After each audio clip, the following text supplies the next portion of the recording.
Isang araw nagpa-fashion show ako at nagugulat ako dahil may mga fans ako. Tingnan nyo, sumusunod sa akin. Woohoo! Nice. Nice. Nice yung dress. Ewan ko na lang sa nagsuot. Dabiana! Good morning, good afternoon, good evening, good midnight to all my friends near and far. Kumusta na po kayo? This is Marilyn, your friendly Filipino carpentera here in America.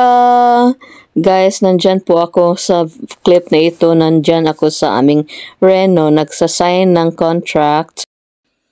Dahil malapit na mahalin yung bahay namin, hopefully. But guys, mag-change na ako ng trabaho. Hindi na po ako magkarpentera. Magpa-fashion designer na ako. Tingnan mo, ha? Yan. Yan nabili ko sa Temo. Kaya lang, ang pangit ng measurement, guys. Kailangan i-change. Dahil malaki yung nasa singit ko. Kaya kailangan kong tahiin muli. Kaya mag-change na ako ng trabaho. I think mag-change ako ng trabaho, guys. Galing karpentera, mananahi na lang ako. Wait. Pero bago yan, guys, mag-fashion show muna ako, ha? Tingnan nyo. Ting.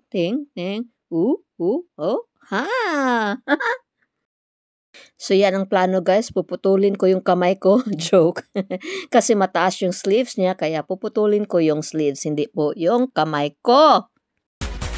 Pagkatapos ng buong gabing pananahi, ang resulta. Bali yung kamay, guys. Tingnan nyo, oh. Ha? Pero in fairness, bagong trend yan.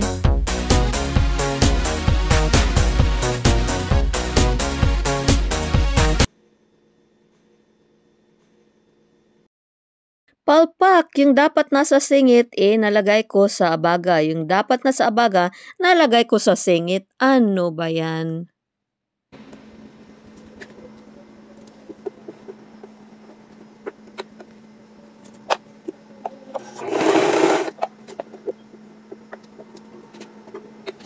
Ewan ko, guys, kung masasalba pa yung sanina na inalter ko. Parang wala ng pag-asa yun. Kaya ito si Filipina Carpentera na nag-ambisyong mananahi. Ito, humahanap na naman ng ibang masisira na damit. Kaya yan. Carsonis na naman. Tingnan natin kung ano ang kahihinat na nito.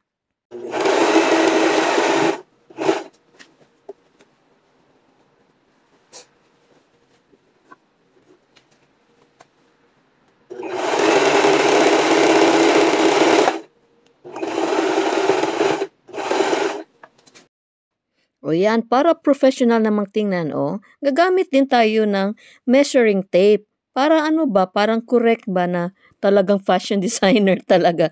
Pero tingnan natin, guys, kung okay ba ang resulta ng kalukuhan kong ito. Tingnan nyo. Ha?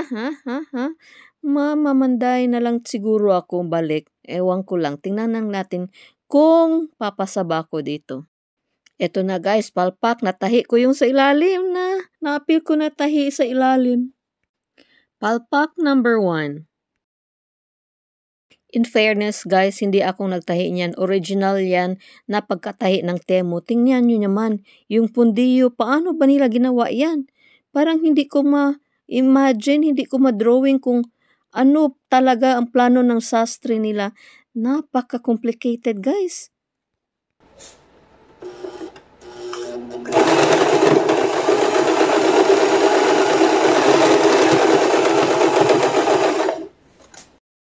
Parang palpak talaga itong mga sastre ng Temo, kaya linagyan ko, ginawan ko ng paraan.